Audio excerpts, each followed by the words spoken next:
Okay, so we are live. It is 2:30 on Saturday, September 30th. I wasn't sure if I was going to do a video today or not, but I wound up doing it. But that's the time and date that I am recording this.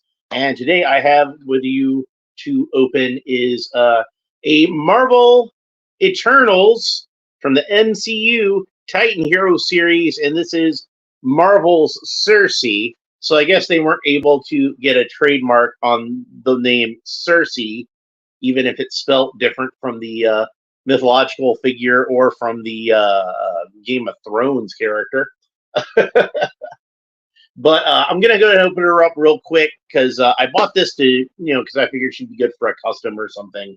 I paid $3.49 for this at Target, like probably almost a year ago at this point, maybe over a year ago. And like I said, I mainly bought her because I thought she might be good for some custom fodder or something, and she was ridiculously cheap. So I've seen this a number of times at Ollie's in the year since I bought this. And, excuse me, not as cheap as I paid for this one at Target when I got her on clearance. So let's go ahead and open her up. I guess real quick we'll take a look at the box design. So very attractive actress there that played Sersi. She honestly, like, I hadn't ever read a whole lot of Eternals comics, even though I'm a big Jack Kirby fan. I just never really had access to them while I was growing up. I was a little late to the party as far as that series goes. It came out in the 70s, and I was probably more concerned with, Sesame Street at that time. But yeah, let's go ahead and get that. Get all these rubber tabs cut here.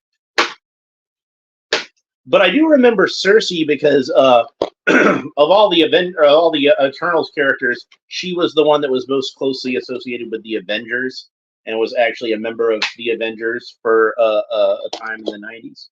And she had a romantic relationship with one of my favorite Avengers characters, that's Black Knight. And from what I understand, Black Knight was in this movie very briefly, at least in his civilian identity, I think. But sorry, I'm really phlegmy this morning for some reason, and it wasn't really until I started doing this video that, I don't know, this is just my bad luck, I guess.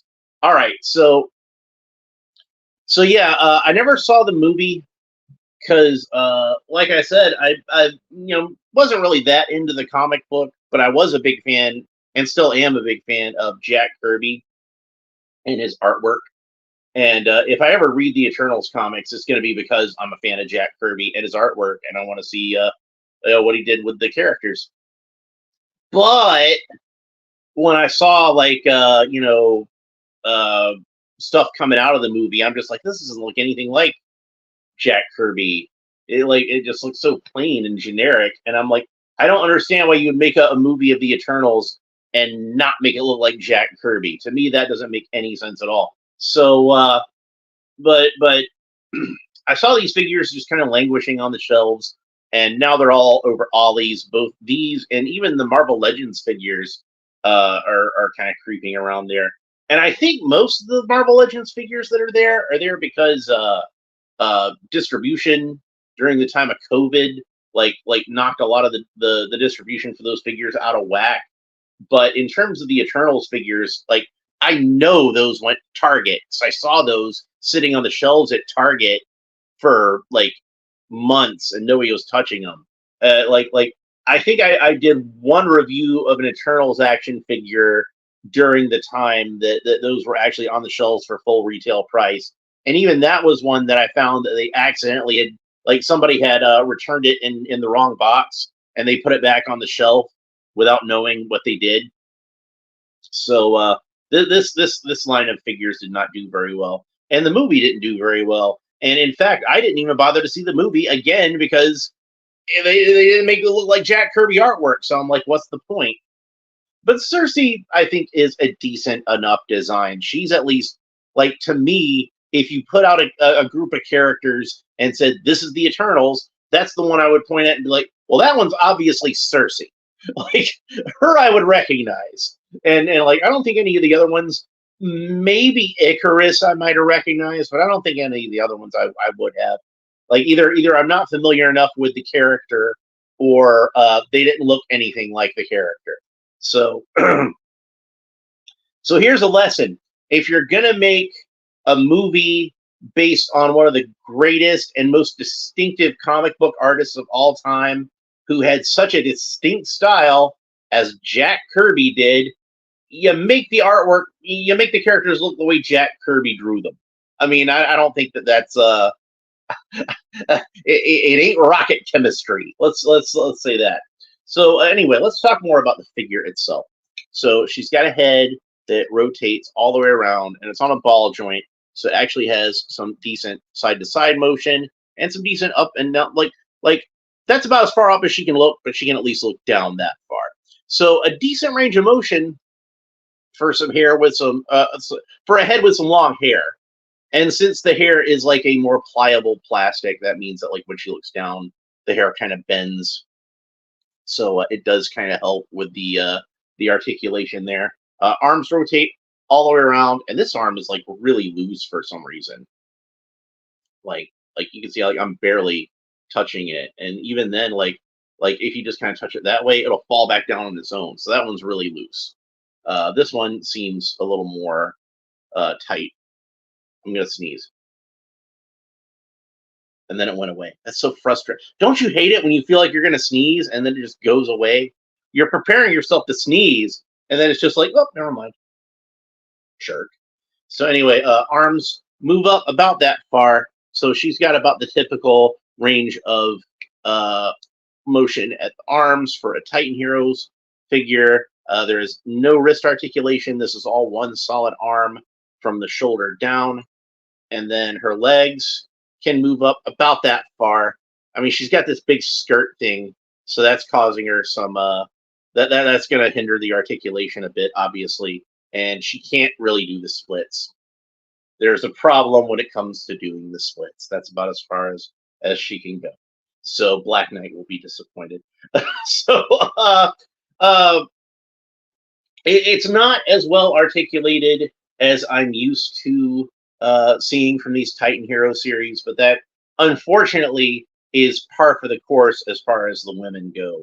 Like the women always seem to get the short end of the stick as far as the articulation goes with these Titan Hero series figures. So what I did is I've been thinking a lot about the Batman villains in 12-inch figures, and how I'm kind of disappointed with the assortment of villains. I mean, sure, you've got the Joker, you've got the Riddler. They managed to cover their bases as far as that goes, but they haven't done Two-Face, they haven't done Penguin. Like there's a whole lot of villains they haven't done, and of course the women are sorely underrepresented because yeah, they've got Harley Quinn.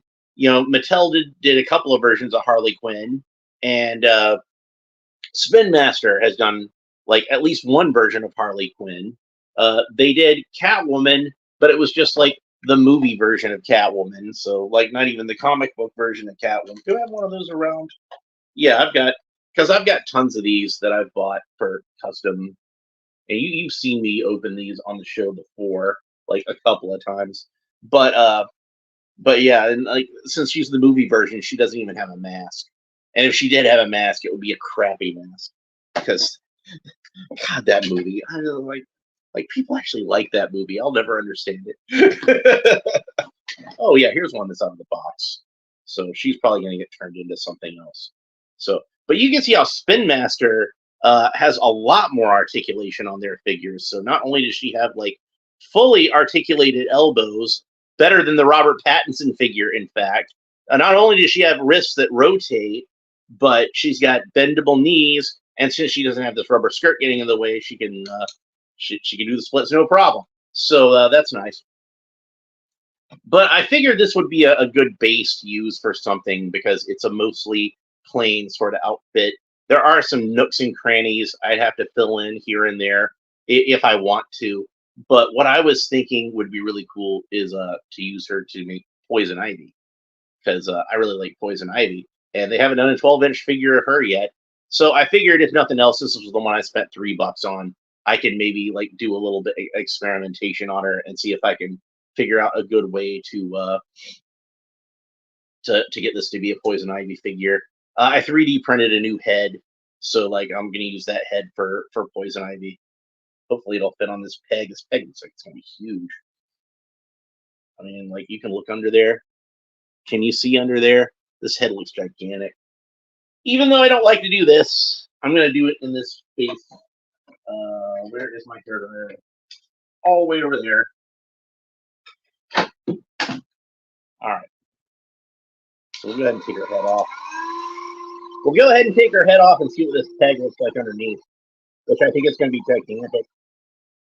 And if it's as big as I think it's going to be, the head that I printed out ain't going to fit on this peg. So what I'm going to have to do when I make my custom is I'm going to have to cut off the peg and replace it with a peg that'll fit inside the action figure head that I already have, which means I'm probably going to have to 3D print a new peg. Look at that thing. That's enormous. You can make an action figure of Ruby Tuesday out of this and just paint this red. That's how big that peg is. For those of you who have actually read the comics and know who Ruby Tuesday is, I'm not talking about the Rolling Stones song, but I figure she was probably named after the Rolling Stones song.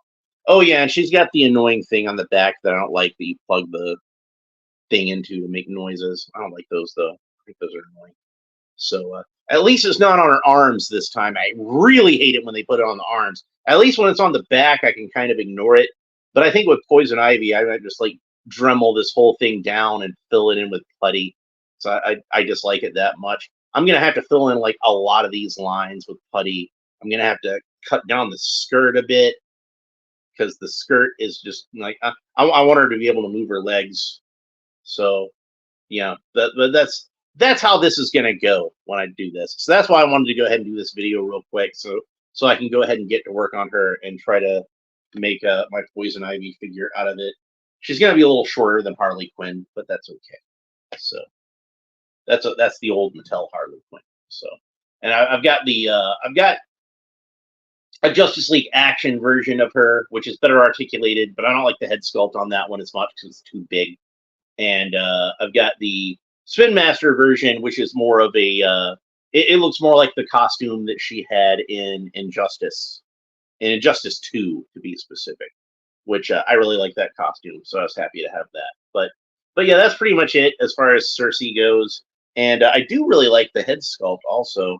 Like I think I talked about that. It's the actress that plays her is very attractive. I don't remember her name, but the head sculpt is a good likeness of her. Hey, there's Sean Franklin. I'm about to be done with this episode though, so sorry. But yeah, so that's pretty much it for Sersi.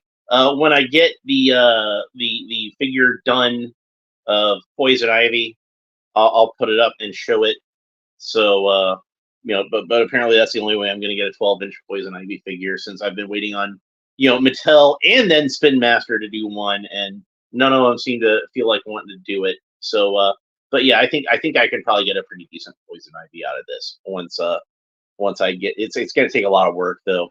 I'm not sure what I'm going to do about her outfit, like if I'm actually going to do like all the leaves and everything up there, but I think maybe I could try to 3D print something. I don't know. So, but that's pretty much it for this episode. So if you enjoyed it, please make sure you like and subscribe and all the fun YouTube stuff down below. Hit the little bell if you want to know anytime I go live, and you can try to catch these. Unfortunately, sometimes it's going to be a short episode like this, so you might come in at the end. But at least you can go back and rewatch it if you're interested enough to see the whole thing. So that's pretty much it, though. We'll talk to you next time. Bye.